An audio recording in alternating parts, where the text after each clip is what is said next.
Good morning, Pokemon trainers, and welcome back to day 2, the Top Cut here at Malmö Regional Championships here in Sweden. I'm Luke Romy, and I'm joined once again by Barrett Adjos here for Top Cut. How are you feeling ahead of this day? I'm so excited. So we saw 7 intense rounds yesterday, and we cut down the number of competitors to 8 finalists who are fighting for the title today.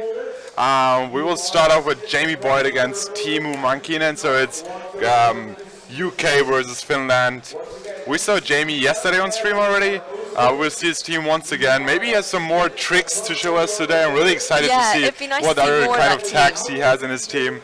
We see the Glaceon looking at us soon. Yeah, a little Glaceon here. Seeing as we are in Sweden, and it's a little bit cold here. Nice and sunny though, but it's a little bit chilly. But hopefully there won't be too many freezers or anything going on today. Really excited to see this. As you mentioned, Jamie has quite a quirky team, and we did manage to showcase it yesterday on stream. Yes. But it would be really nice to maybe see that Superior come into play. But we'll have to see what Pokemon Teemu is bringing, and he has got quite an interesting mix. We'll give you a little rundown of the teams now, just ahead of team preview, so that you guys can get really ready and prepared.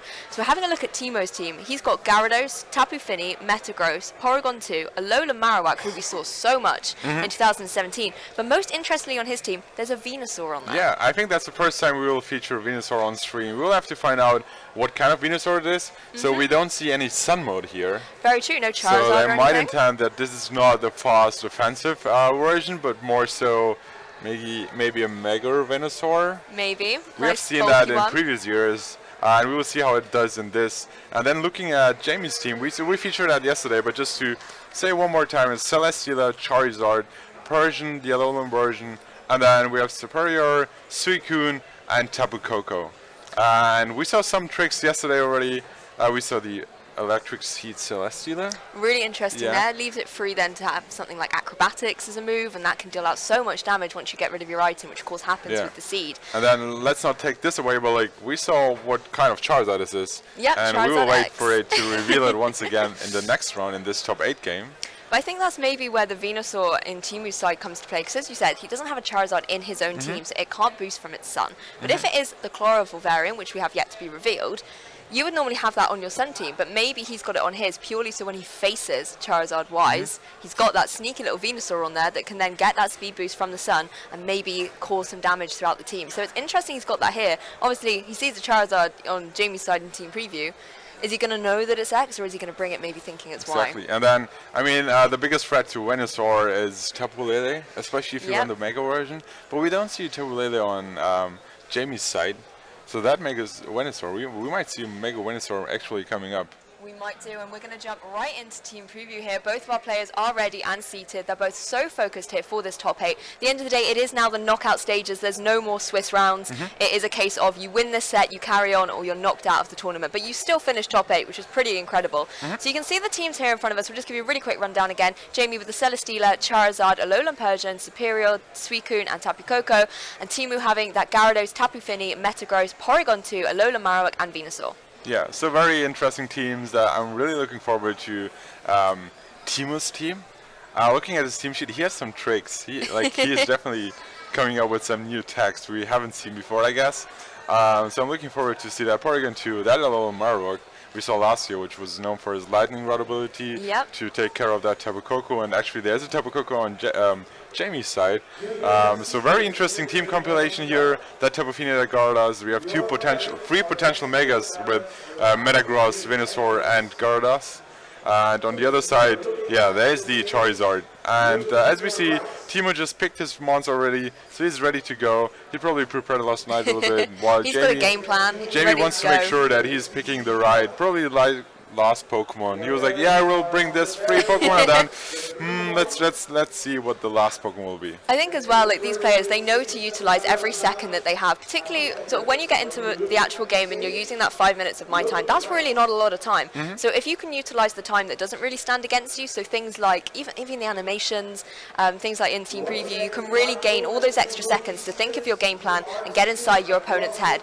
But we will be jumping into seeing the leads very shortly, and I can reveal it's going to be at Sweden Suicune and Alolan Persian for Jamie, facing down Tapu Fini and that Venusaur for Teemu. So great to see that on the field straight off the bat. Yeah, talking about Venusaur, it's in a really great spot here. It's facing Alolan Persian and a Suicune. They both can't really touch it too much. And then the Misty Train prevents any possible Scald burns, so that is not happening either. I really like the lead up from Teemu, and I'm excited to see what Jamie's thoughts were going into this turn. Exactly, and as we were sort of trying to guess what Venusaur this was, it has already been revealed. It's going to be the Mega Venusaur, Mega evolving straight there on the field. As Persian goes for a fake out, this is going to connect onto that Tapu Fini, going to be unable to go for any sort of Calm Mind or any damage at this stage. And Suicune goes for a Snarl. Great play there, because both the Venusaur and that Tapu Fini are special attackers, so they will not appreciate having their special attack reduced. Tapu Fini, of course, will flinch, but Venusaur, going for the Leech Seed, wants to get set up going into the next turn to keep its health at maximum.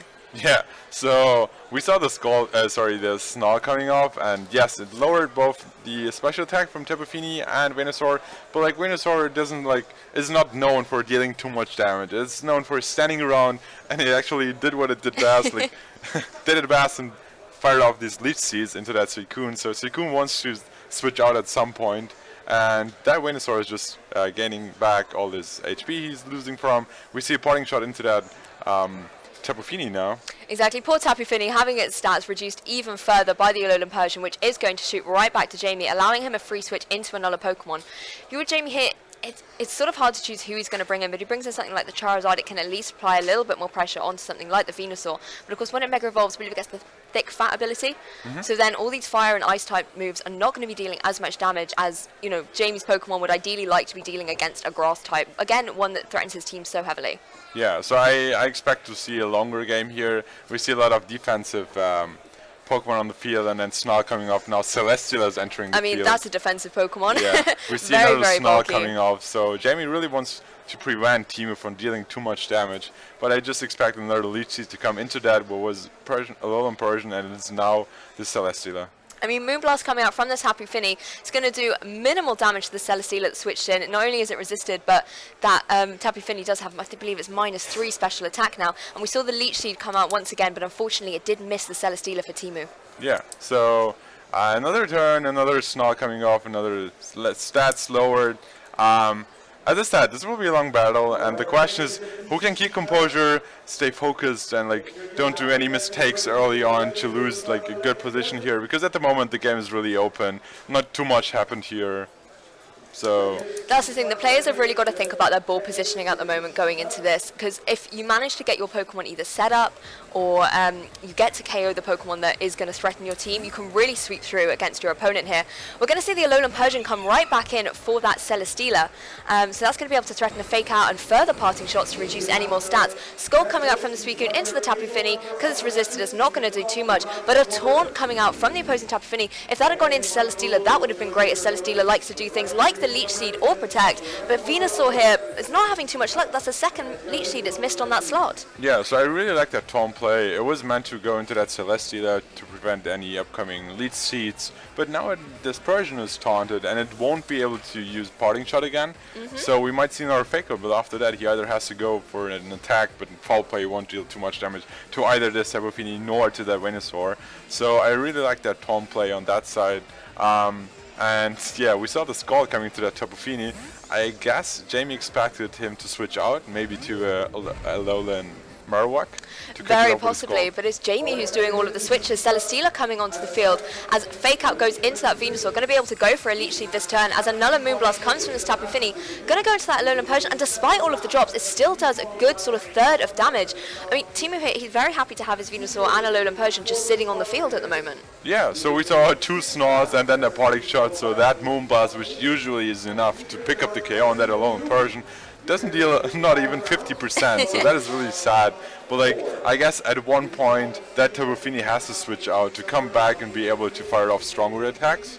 So the question is, when is Tapu Fini switching out, and will Jamie be able to take advantage of that? Well, Teemu going for the switches this time. He's going to retreat his Venusaur and bring in that Porygon 2. Going to trace the Fur Coat ability, so its defenses will be boosted here. As Persian goes for a foul play.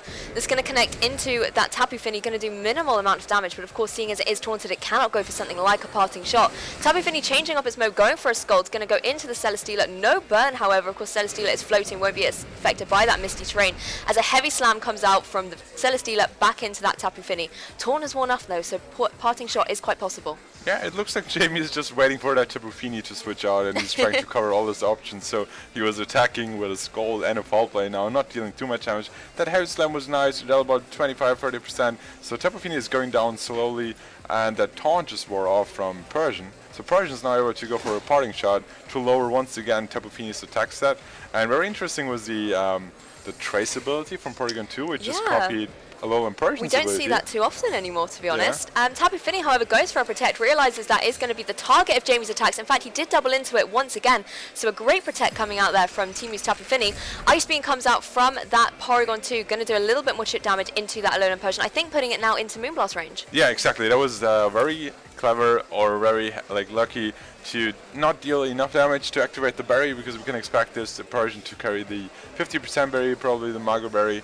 And then, so now he's able to maneuver around the berry. Another Moonblast might be enough, but we see Jamie's not risking losing his Persian here. Exactly. Now that he has access to that parting shot, is exactly the moment that he has clicked. Has gone into that Porygon 2. Doesn't want to reduce the Tapu Fini anymore. I feel like he feels like it's not a threat anymore. Maybe against still his Alolan Persian, but against his other Pokemon, he doesn't have to worry too much. And we see that Suicune come back into play. So Suicune going to apply the pressure to the field. As Tapu Fini goes for a Moonblast, you can assume this is going into what was the Persian. It's now going to connect onto that Suicune, do a small amount of chip damage. As Celesteela goes for another Heavy Slam. Now this, Should not be enough. Oh, it is enough. I was going to say Wow. it might put him into berry range, and then that Tapu Fini would be right back up. But it is enough, which means Celesteela is able to access its Beast Boost and gets a special defense boost as well. As Porygon 2, interesting enough, goes for Trick Room. Yeah, very interesting play to go for that Trick Room. And now the question is, okay, so we talked about how these are two defensive teams, how this game might take longer a little bit. And the interesting part is they only have a 5-minute Your timer, and we see how Jamie took almost exactly half of it already, 2.5 minutes. So he only has 2.5 minutes left, and that is the problem with defensive teams. You are playing so many turns. You have to think through turns so much, and at one point you're running out of your time. So you have to keep your timer in mind.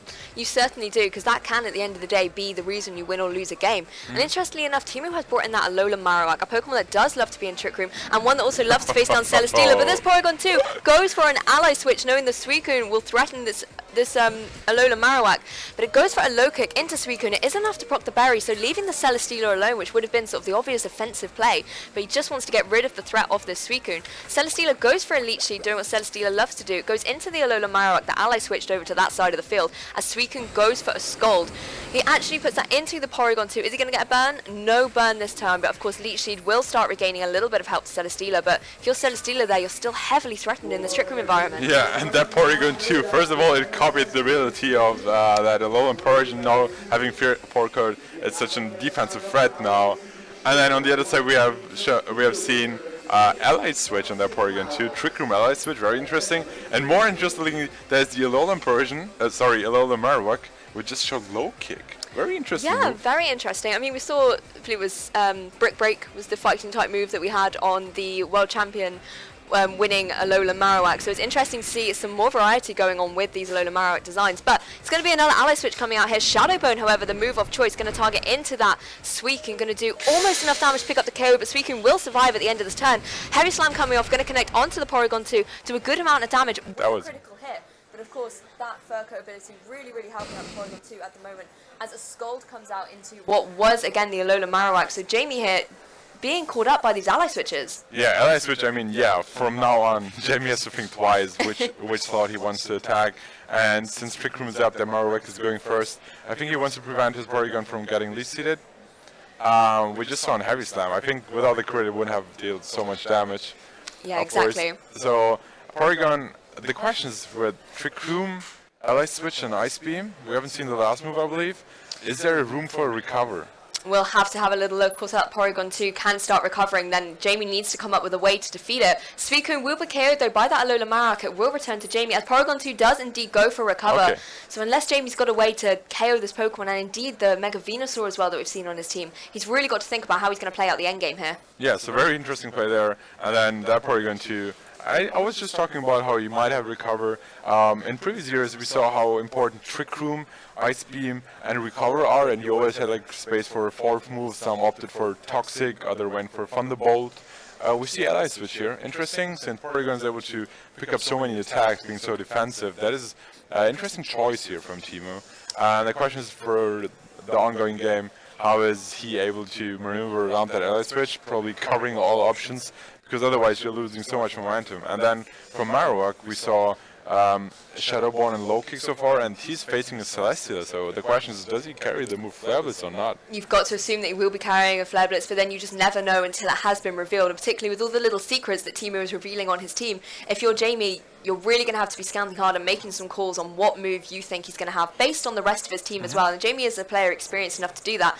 Mega Charizard will take to the field though, but a Shadow Bone is once again coming out from that Alola Marowak. Going to do a huge amount of damage, taking it down to about 40% remaining. As Celesteela just goes for another Heavy Slam. Going to connect on that Alola Marowak, do a little bit of chip damage. As Charizard goes for a Dragon Dance, wants to get its stats boosted. Doesn't have to fear any sort of Intimidate at the moment. Coming in here, but it does want to still get its attack brought up and its speed, so as soon as it's out of Trick Room, it really will be the dominant force here. Yeah, and Trick Room actually just ended, and the question is, so we saw Dragon Dance on that Charizard.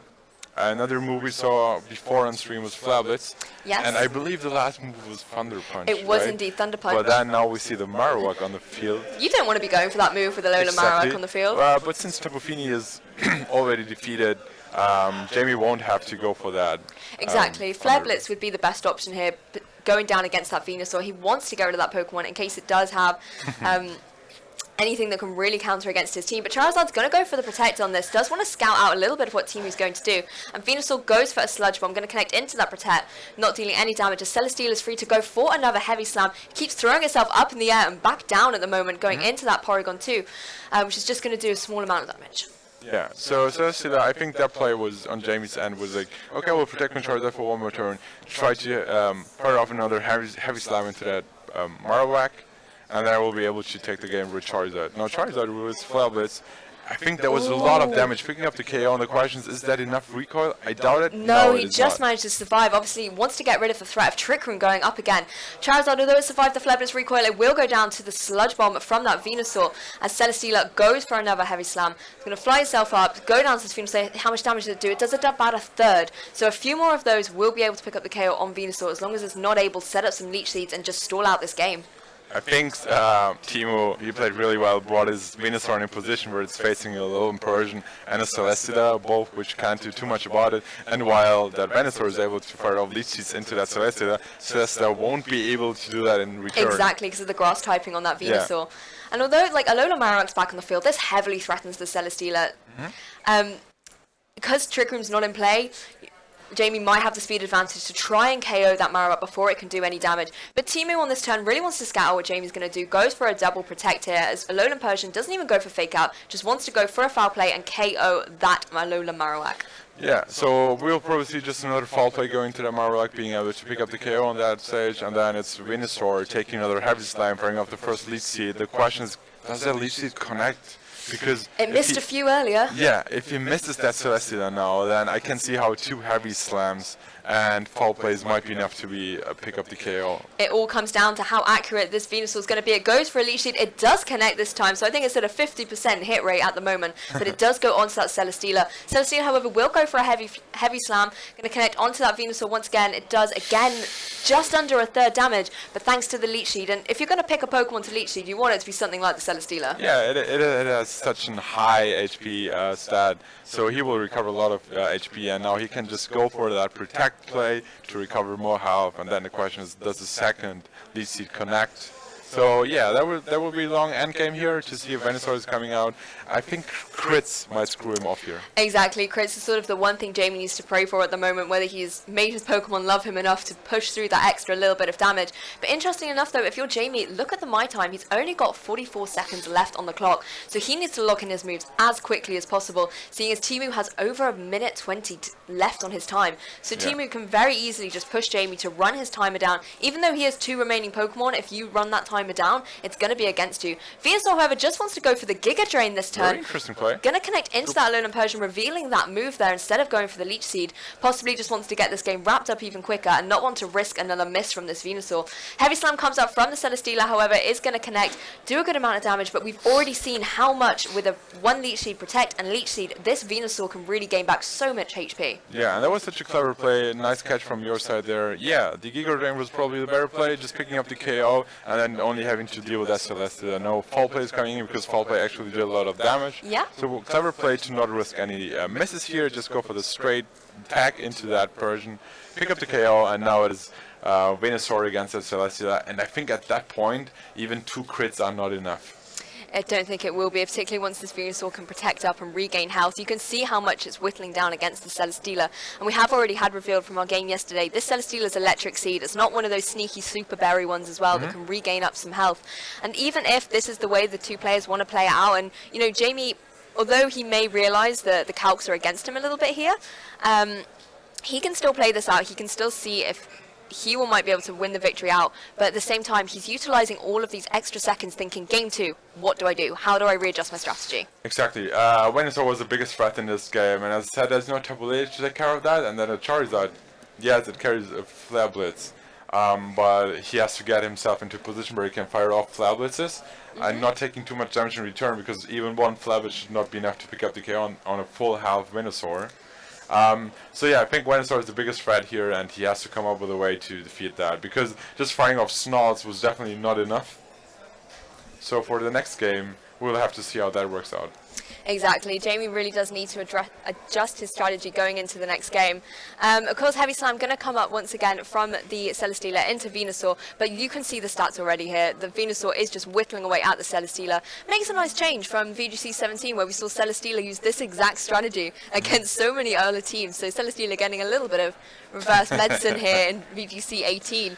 Again, I believe Celesteela was a Pokemon Jamie used to great effect throughout the previous season. He's brought it forward into this one, but I think going into Game 2, he really needs to think about this Venusaur. But of course, knowing that's the Mega variant and having that thick fat ability, the Flare Blitz, he needs to think, how well does he know his calcs? Exactly. So yeah, we will have to see what other moves he's carrying probably on that Celesteela. Maybe there's a flying type attack he can fire off, but we haven't seen it in this game. Maybe he takes it for the second game. That's the thing, with Electric Seed, as I said earlier, you would assume Acrobatics. It hasn't been revealed, but if I was playing against that team, that's what I would assume would be the move. But because he hasn't been able to be in electric terrain with Tapu Koko, Celesteela does still have access to that seed, meaning Acrobatics will not have boosted power, so that could be why he hasn't gone into it, or he may not want to reveal it, or may not even have it. Yeah, exactly. As we can see here, Teemu has managed to pick up Game 1 in this incredible top 8 set. So both these players, you can see the focus and drive on their faces at the moment. They're both really, really concentrating here, really thinking through what they're going to be doing going into the next game. And if you're Teemu as well, he had such an excellent strategy going into that. He knew what he wanted to do, get his Venusaur in a position, particularly towards the end game, to set up and Leech Seed. Is he going to go for the same thing going into this, or will he read the adjustments that Jamie's going to make and then adjust accordingly himself? Yeah, well, this pretty straightforward end game there. Both players just having that Celeste and Venusaur. They both had a little bit of time to think about their next game because, I mean, the outcome was not like for sure already, but like they knew what they had to do. So that was like the protect attack turn from Celesteela, from Venusaur, and Celesteela was just straight attacking all the turns because there was nothing else to do. So they could just enter their moves and then think about what they do in the next game. So yeah, it looks like Jamie's really thinking that through. He's like taking, like, he looks focused at the moment. I wouldn't be surprised if he uses all the seconds available to him here to really think out the different strategies, and particularly as well when you're in this top 8 environment, these two players, you need to get inside their head and you need to think how they're going to play their game. So Jamie went quite defensive in this game, you know, going for all those snarls and parting shots, really reducing the stats of Teemu's team. So I don't know whether maybe in this next game he's going to go a little bit more on the offensive, maybe bring that Charizard straight away and try and get a Flare Blitz straight off onto that Venusaur and just whittle away its health before it can get itself in a position to keep regaining it. Yeah, the problem though is, I mean, he can just straight like lead with it straight away and probably set up, but then Flabitz won't do too much in the beginning of the game. He can just switch out into his Porygon or into his Marowak, and then he can't do anything about that Tapu Fini because Marowak can just switch in and take care of that Thunder Punch there. Of course, as well, there's a Gyarados on Teemu's team, so if that's a Pokemon he maybe wants to bring, and indeed it is one that he is going to choose to be paired up with that Venusaur, that obviously will threaten Charizard, which we can see that Jamie has led with, again with his trusty Alolan Persian. Yeah, I really like the switch to Gyarados here. First of all, firing off the Intimidate. Maybe he was even expecting a Charizard to come in and be like, hey, I'm bringing my Gyarados straight away, lower your attack, and then I want to see what you're doing there. So yeah, we might see a fake out Dragon Dance play here from Jamie's side. The question is, what kind of Gyarados is this? Because with Mega Venusaur on the field, I don't think this will be another Mega. It may not be. I mean, a lot of people have run dual Megas, but I think that Mega Venusaur has just been so crucial to the setup on his team that Gyarados might be playing a little bit more of a supportive role here. Just wants to be on the offense, maybe going for some really powerful waterfalls or Dragon Dances to even get itself set up so that it can really apply the pressure against this opposing Charizard. Because looking at Jamie's team, he hasn't got too much that will actually counter against that Gyarados. He doesn't even have the Sun from being a Mega Y variant that would weaken any water type attacks. Instead, we are going to see that Charizard X activate, and we will see the Mega Charizard once again on the field, as will we see that Mega Venusaur coming back once again. And the one thing I love about this team is the synergy that Teemu has got with his Pokemon. He's got that Gyarados in there to support the Venusaur, and likewise, if Jamie brought in his Tapu Koko, he's got the Alolan Marowak to support the Gyarados. So there's a lot of great synergy going on here. Alolan Persian, however, going to go for a foul play straight away, going to connect onto that opposing Gyarados, do a huge amount of damage, taking it down to only about 20%. But we are going to see what the item is on that Gyarados, and it is going to be the Flynium Z. It looks mad. It's going to be taken to the sky. Who do you think it's going to target into? I think that will go into that Charizard. And the question is, did he just expect that Z-move straight away, so he protected his Charizard? Yeah, because actually it goes into that Charizard, so it was a clever play to catch that Z-move coming out, not taking too much damage there. And then we see Leech Seed going into that Protect, so very clever play. Foul play now brought that Gyarados and another, like in KO range for another foul play, so that Gyarados is not doing too much at this point here. So Charizard is just free to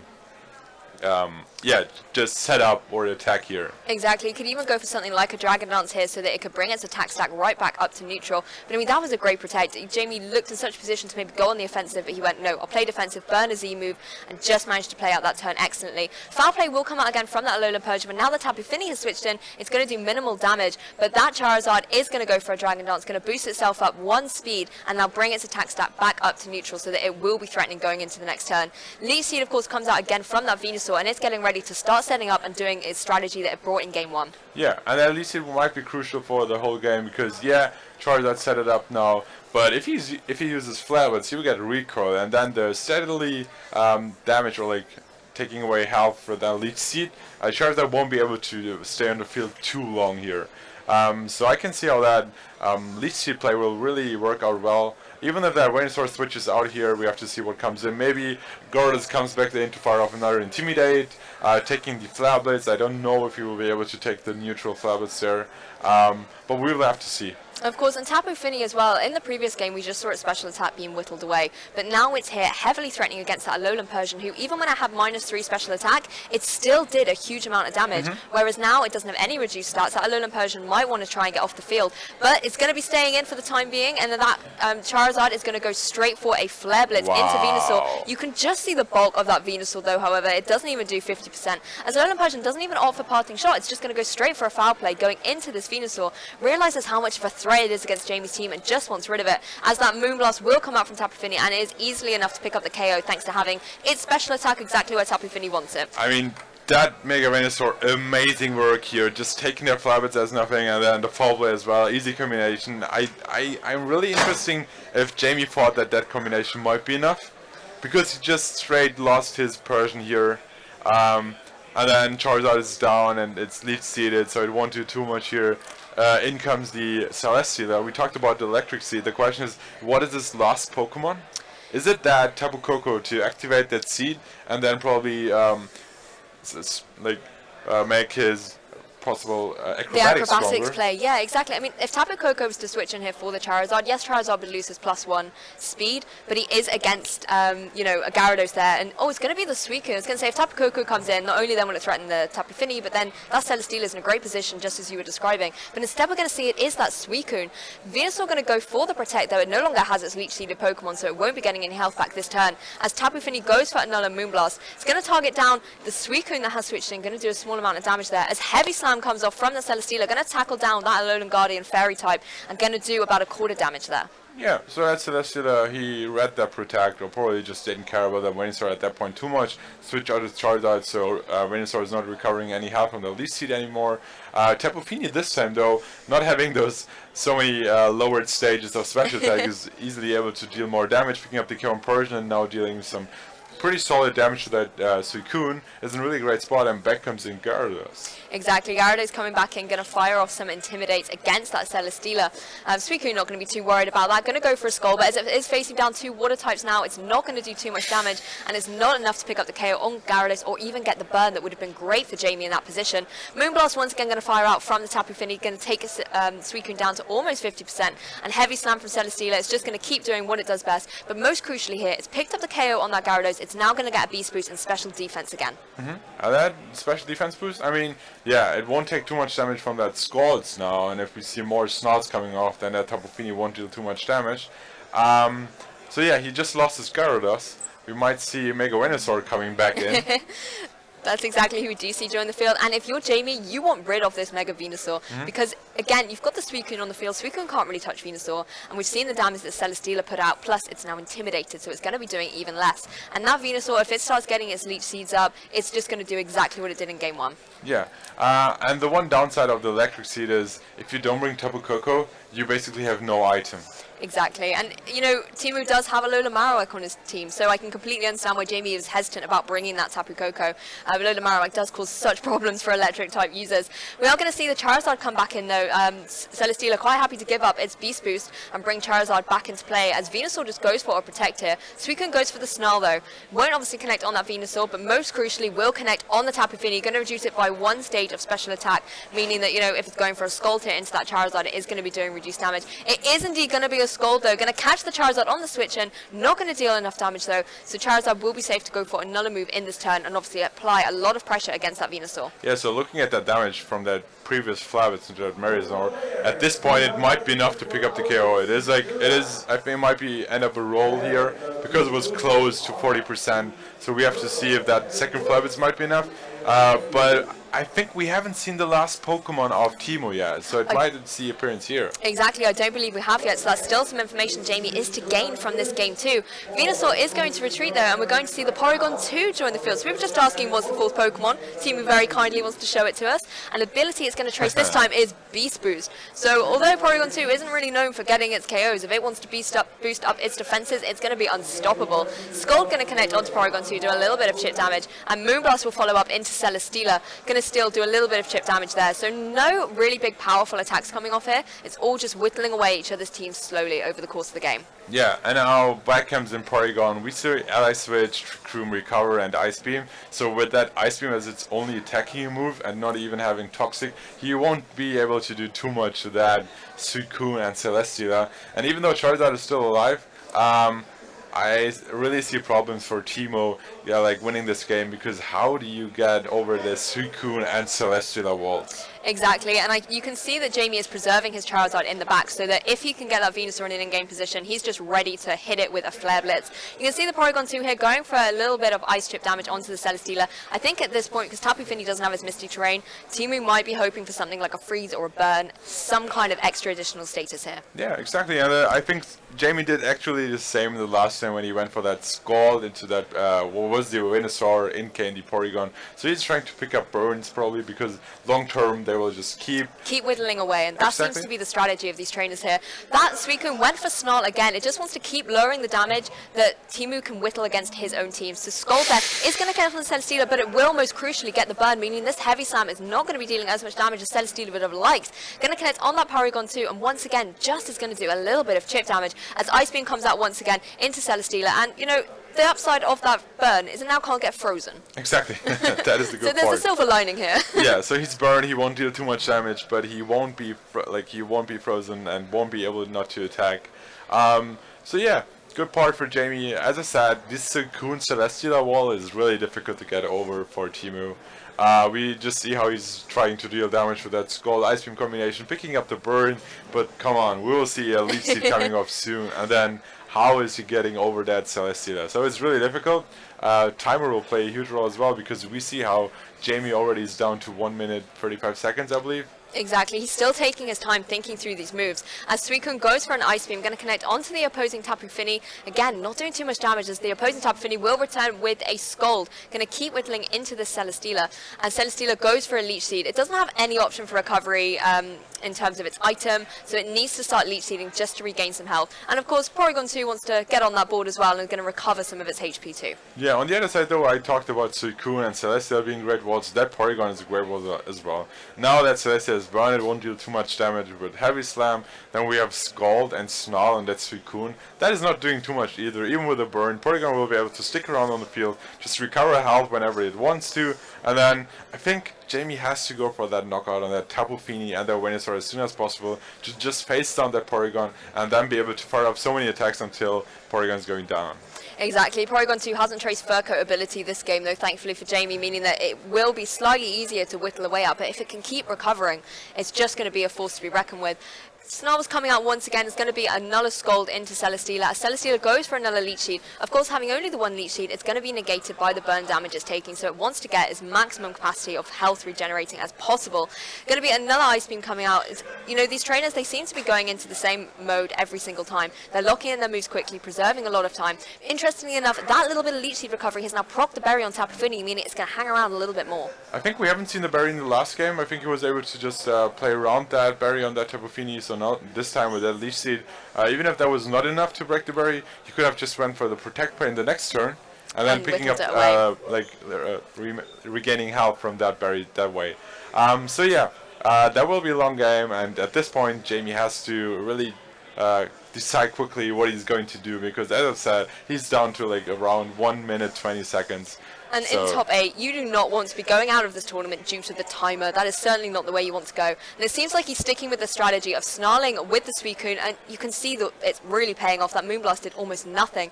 As Heavy Slam comes out once again from the Celesteela, even though it's burnt, it's still going to do a little bit extra damage there, obviously, as it is a super effective move, and Celesteela is pretty heavy. But once again, going to take an Ice Beam. But Celesteela now able to do what we saw Celesteela do many, many times last year. Going to sit there, eat up these Leech Seeds, and get nice and healthy again. I think, to be honest though, he might just ignore that Celesteela for a while, because Celesteela long term won't be able to do too much to that Venusaur. No, so if he's able to take out that Suicune, and then take care of that Charizard, and brings in his Venusaur, then Venusaur is in a great spot, because last time... well, Venusaur can't Leech Seed him back. Exactly. So he can just Leech Seed him back, and then Celesteela being burned won't deal too much over with Heavy Slam into that Venusaur. So yeah, we see a lot of special attack drops here. I think Teemu was just going for those attacks, be like, hey, at one point I will get my critical hit, deal more damage than I was able to. Exactly. I mean, he's managed to get the burn. I'm sure he's hoping that Tapu Fini might be able to push for a critical hit as well and really show him what he's made of. But Porygon 2 here just going to go for another recover, wants to bulk itself right back up and stay on the field. As if Jamie doesn't have an answer to that Porygon 2, it again can just sit on the field, eat up all of its health, and just whittle away at your own Pokemon with all of these Ice Beams. And, you know, a Pokemon like Suicune, it's one that, again, can't really recover too much. So once it gets its HP whittled down, it's going to go. Yeah, exactly.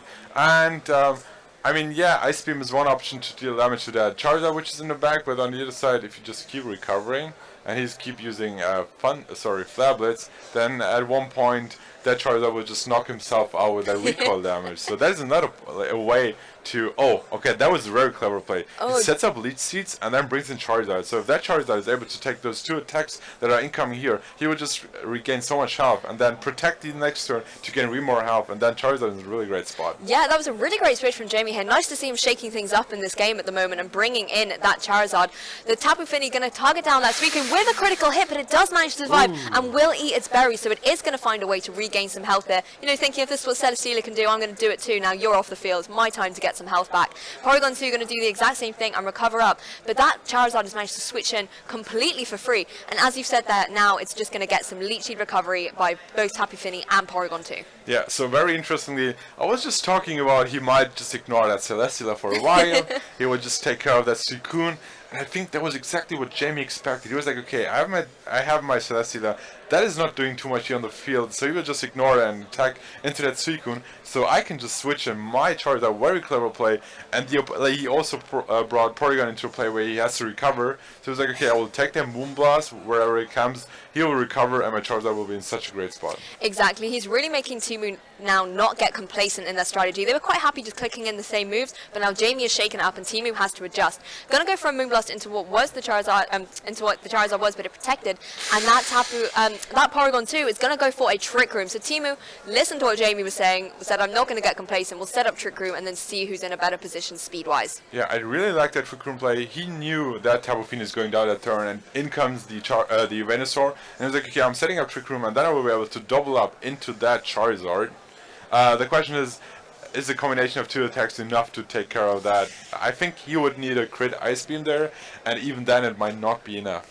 It may not be, but Venusaur will come back into play here. And although Venusaur doesn't have too much HP remaining, something like a Heavy Slam from Celesteela will do a good amount of damage. Thanks to the burn, it will not be even nearly enough. And if Venusaur is able to get into a position where it can start firing off some Leech Seeds, it's going to be in a great spot. But Porygon 2 going to just shake over to the other side of the field with another Ally Switch. As Celesteela goes for a Leech Seed, it will not affect Venusaur thanks to the Ally Switch. And Leech Seed will be fired off from Venusaur in return. But this does mean that if Jamie did call the Ally Switch, he is able to fire off a Flare Blitz into one of these slots. Will he have called it? Will he have gone into the Venusaur? He did not, and instead it's going to go into the Porygon 2. But you can see how much damage that did. But of course, recoil is a thing here against this Charizard. Yeah, and then Porygon 2 is still leech seeded, and that will go back into that Charizard. But now Charizard is also leech seeded, helping Venusaur regaining some health. And the Venusaur now should be able to take one of those Flare Blitzes. The question is, will he be able to take a combination of Flare Blitz and a Heavy Slam? But actually, I forgot that Ally Switch already from the first game, and I think so did Jamie, or he was just not sure which slot to attack. So great play here, not being able to deal too much damage with that Ice Beam, and just going for that Ally Switch play. Exactly, and Porygon 2, you know, now that it's in Trick Room, it's so speedy, it can regain health and just sort of go, I'm just going to negate everything that happened the previous turn. Your Flare Blitz didn't matter at all. It's going to be a Heavy Slam coming out from the Celesteela, going to do a little bit of chip from that Venusaur, allowing it to get off another Leech Seed. But if Jamie has predicted that Ally Switch wasn't going to go off and he's gone into this Venusaur, based on the damage we saw in the previous turn, the previous time it connected, it will be enough. But let's have a look. It is enough to remove that Venusaur from play. You can see the relief on Jamie's face there. I think he was worried it might be a roll one way or the other. But now that Charizard has removed the Venusaur threat, meaning that Jamie's Celesteela now looks great. It can just click Leech Seed, it can sit there and possibly get this game out for him. But the other thing we've got to think about, not only my time a factor, the main round time, they're down to only 11 minutes. And if this will go to a Game 3, that leaves them very little time to close out the set. Yeah, just to think what just happened at the turn, I think Jamie felt like, okay, if he goes for that Ice Switch, I will just pick up the KO on that Porygon, and he probably wants to prevent that KO from Porygon, so he just goes for that, recover it, so I just double up into the Venusaur, which is not protecting, so he picked up the KO. He really looked relieved there, and that Flare Blitz did a lot actually, and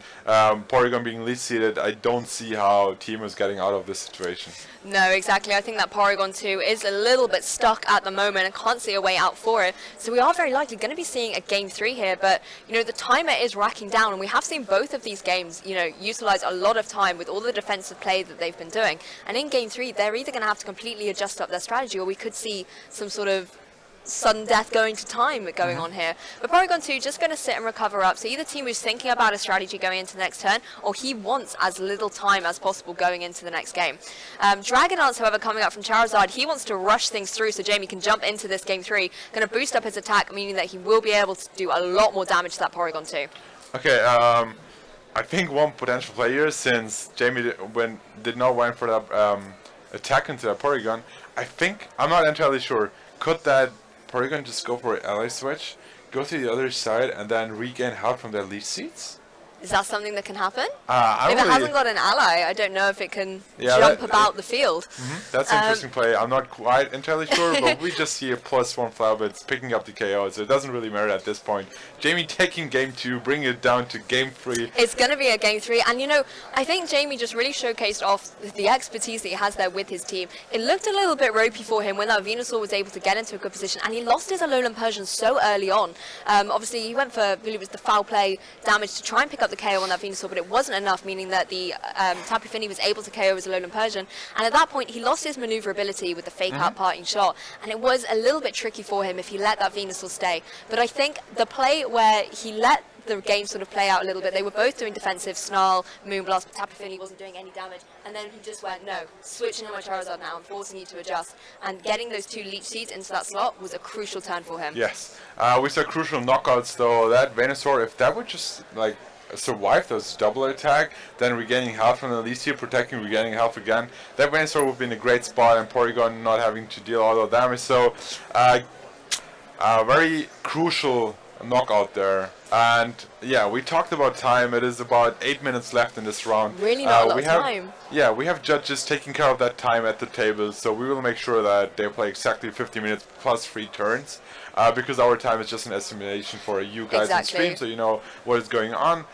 So yeah, we are about to go into game 3, about 8 minutes left, so very exciting to see what is going on. This is game 3 in the top 8, and everything comes down to this one game, because whoever loses this will be out of the tournament, and then the person who wins will be advancing into top 4. So we've seen 2 games that were both really drawn out, and if you're these 2 players right now, you're going to be exhausted. Yeah. It's going to be a really, really long game for you, but we're going to see a change up here for Teemu. That Venusaur is back once again, that's trusty Venusaur, but it's going to be paired up with the Alolan Marowak, as Jamie opts for the adjustment he made in game 2, goes for the Alolan Persian and that Charizard. Yeah, so we saw Venusaur, we saw Gyarados coming up in that second game, but actually didn't do too much. He took that first foul play, was then in the KO range for another foul play. Used his Z-move into Used his Z-move into protect, so it was not doing too much, and he was not like, okay, I'm not bringing Gyarados. It might have offensive pressure there, but once it takes one foul play, it's just in KO range. And just for you here to explain how this game will decided by time, let's talk about that after this turn, actually. Let's have a little look how turn 1's going to play out first. That might give us an insight into how this game is going to go. Will they maybe go on the offensive this time, all guns blazing, or will they decide to stick to the strategy of taking it slow and really, really whittling through the team? We see both Mega Evolutions straight away in turn 1, as that Alolan Persian goes straight for a foul play into the opposing Marowak, takes it down to almost a KO, but it will be able to survive. Flare Blitz though coming out from the Charizard, and it's going to double up into that Alolan Marowak, just remove it straight away from the field. Interestingly enough, could this mean that Tapu Koko is in the back for Jamie and he wants rid of that Alolan Marowak? Leech Seed comes out though, but unfortunately it's going to be the curse of game 1 for that Venusaur, and it's going to miss the Leech Seed. Yeah, so huge play for Jamie. I was about to explain how that works out, so just for you guys to let you know at home, after this time is over, after the 50 minutes are over, we will see +3 turns, and after those 3 turns, 50 minutes plus 3 turns, we will just check which trainer has more Pokemon left. And if it turns out to be Jamie, which is in Pokemon advantage at the moment, he's taking, if he's making sure that he's taking that over the time, having more Pokemon left than Teemu, then he's just taking that third game and taking the set and advancing to top 4. Exactly, and those players will be aware of this at the moment. As you've mentioned earlier, they have a judge there as well who'll be keeping an eye on them, so they don't have to worry about those pressures. But it is something they have to think about going into this. Charizard goes for the Protect, and Alolan Persian will go for the parting shot. Targets down the Venusaur this time, where it's been favouring that move into the Tapu Fini in the previous games, but switches out, and we're going to see which Pokemon Jamie has brought in here for bringing this straight in. It's going to be that Celesteela. Obviously, that's going to apply a lot of great pressure against both these Pokemon, and it can now start firing off Leech Seeds into that Tapu Fini. Moonblast, however, is going to come out from Tapu Fini, but that Alolan Persian, having switched out, doesn't want to get KO'd this game. It learned from game 2, and Celesteela is easily able to take that, as will it be able to take that Giga Drain. So Celesteela barely touched, even though it got doubled into. Yeah, so Marowak being down, we haven't seen any fire attack. We don't know if it carries one, but now that he's defeated, he like doesn't have to care about the Marok anymore. So Celestia is in such a great spot here. I don't see how Venusaur or Tapu Fini are taking the KO on that Celestia, taking in mind that we only have 5 minutes left into this game. But we're going to see that Thunder Punch come out from the Charizard X. Having got rid of that Alola Marowak, he doesn't have to worry anymore. He can do all the electricity he wants. As Scald is going to fire out into Celesteela, followed up by a Leech Seed. But this time it's going to target into that Charizard. Doesn't want to gain the bulk from that Celesteela. Just wants to get rid of the threat of this Charizard. Heavy Slam's going to come out from Celesteela. Be interesting to see how much this does now that it's no longer burnt. Takes it down into the red, which means it will proc the berry, meaning Tapu Fini is going to survive out this turn with a sizable amount of HP. But, you know, that Thunder Punch is something that Teemu really has to be aware of. Yeah, and I really like this position for Jamie. He brought himself in a really great spot with that first knockout in the first turn into the Marok. He's now in a Pokemon advantage and has so many defensive threats, and that Alolan Persian is in the back, coming away, just waiting to come back. That's the Suicune actually, so another defensive threat. I don't see how it's Suicune Celesteela. Yeah, it's Suicune Celesteela, and I don't see how he's taking any KO on those two Pokemon. Exactly, the defensive wall of those two Pokemon is back once again. But once again, you know, Celesteela's going to get burned by a Scald, but he's very happy to sit there and start Leech Seeding up, as is the opposing Venusaur. So lots of grass being thrown around on this field as Celesteela goes for another Heavy Slam. Going to connect onto that Tapu Fini, just going to chip away at it. Obviously, it has now eaten its berry, so once its HP is gone, it is gone for this game.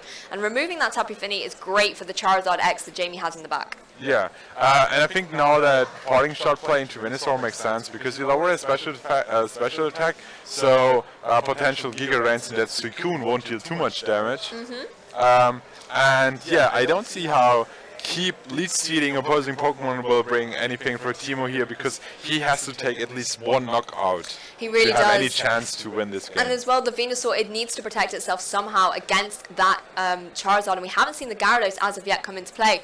We're going to see a Snarl once again come out from that Suicune, going to lower the special attack even further off that Venusaur, but also connect onto on a Tapu Fini, I believe, protected in that turn. But it's going to be a Leech Seed coming out once again by the Venusaur. But most notably, Games 1 and 2, Jamie took a long time picking his moves, and we were all a little bit anxious about his sort of my time. He's only on 4 minutes here, which is a lot more time than we've actually got on the main round clock.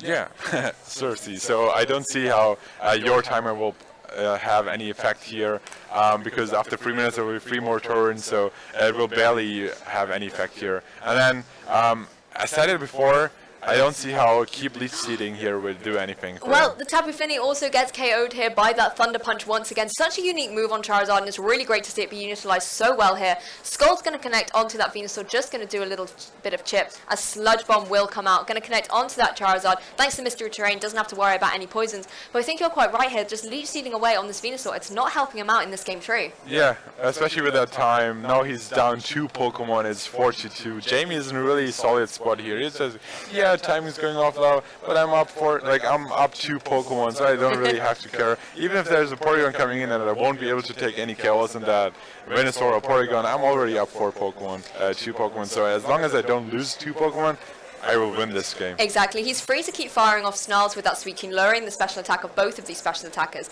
And then, even if Venusaur does want to Leech Seed a few things, Jamie has all 4 Pokemon, he can easily keep switching out, resetting that Leech Seed, and thanks to all the special attack drops, he doesn't have to worry about any of his Pokemon really taking any incoming damage, because they're just not going to be able to put out the firepower. Yeah, exactly. So we might see a Charizard switching out here for the Celesteela, because now Venusaur and Porygon, they might just Leech Seed, and I assume that Celesteela not being able to take that KO.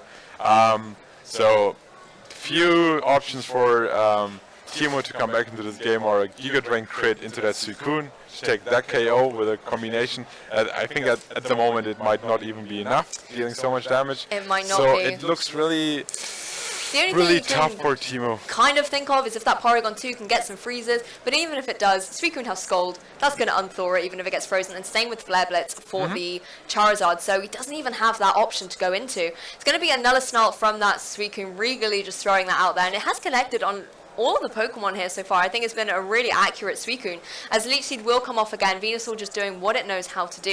And I think at this point, Teemu, I don't know how aware he is of the time. I'm sure the judges have let them know. I think he's not taking that into consideration, that there's a round timer and that will actually affect the outcome of this game. But let's talk about Jamie for a moment. He lost that first game. He was like, okay, I'm down 1-0, but it's not over for me yet. I think that is a moment that his experience from all those tournaments he played so far. He won 2 regionals before. Yes, he has. He's won 2. This might be his third if he's going for that title this weekend. So he knows what he's doing. He played on international stages before. He's like, I have been in the situation where I lost the first game so many times. That doesn't affect my play at all. I will just keep doing what I can do best to take that second game. And he then uses it to his advantage. Yeah. Takes all the information he learned from that game one, even though it was a loss, he will know every single calc. He's very meticulous with knowing how much damage a certain move has done, remembering it and applying the maths towards all the other games. So interestingly enough, he's really taking his time here on these moves, but let's have a little look at the round timer. It has just hit 0. Yeah, and we saw how the players were talking to the judge. So this is probably the first out of 3 turns. Maybe this is turn 0. We'll see 3 turns after that. So yeah, we see LS switch coming off. But as I said before, I wasn't sure how aware Teemu is of the timer and how it works out for him.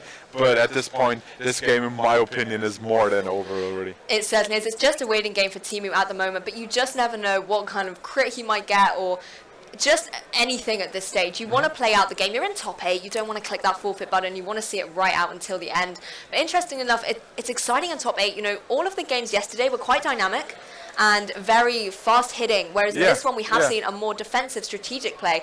And you just got a little shot of the players there. You can really see that they are focused in this game. Jamie, even though he's in a really great position, he's just got to keep his Pokemon healthy and he can close this out. He's still focused. I said this game is almost over here, but you still have to make sure that you're not doing any mistakes here, not risking any KOs.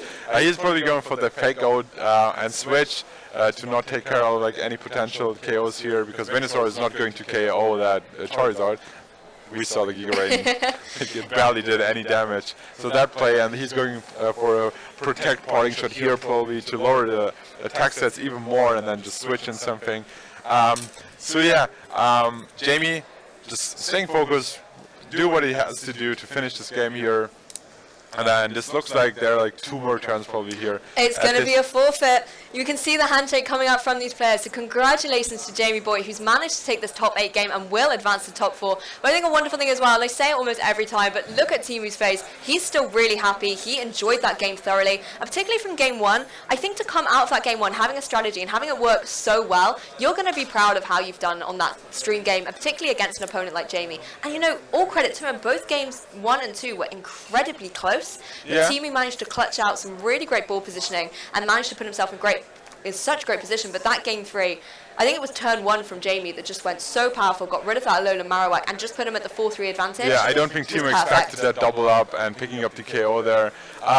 And yeah, we talked about how defensive this game was, and I actually talked to our French head judge yesterday, and he told me, that tournament went really well. We didn't have any delays, and we didn't he said he didn't have any timeouts he needed to apply, so it was all good on his end. And that was the first game into top 8 we're casting here. Maybe he jinxed it a little bit. Yeah, maybe he jinxed it a little bit.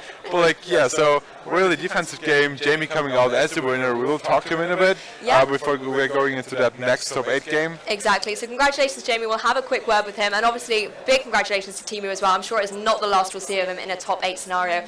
But don't go anywhere, guys. We'll be back really soon for the interview with Jamie.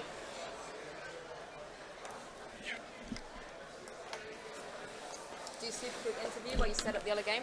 Yeah, I do the interview. You want to?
Welcome back, Pokemon trainers. I am joined by our first winner of the top 8 games here in Malmö, Sweden, and regional championships, Jamie Boyt, who we just saw win in a very, very long best-of-3 set, but it was full of tricks and on both sides of the field. How are you feeling right now, advancing into top 4 here?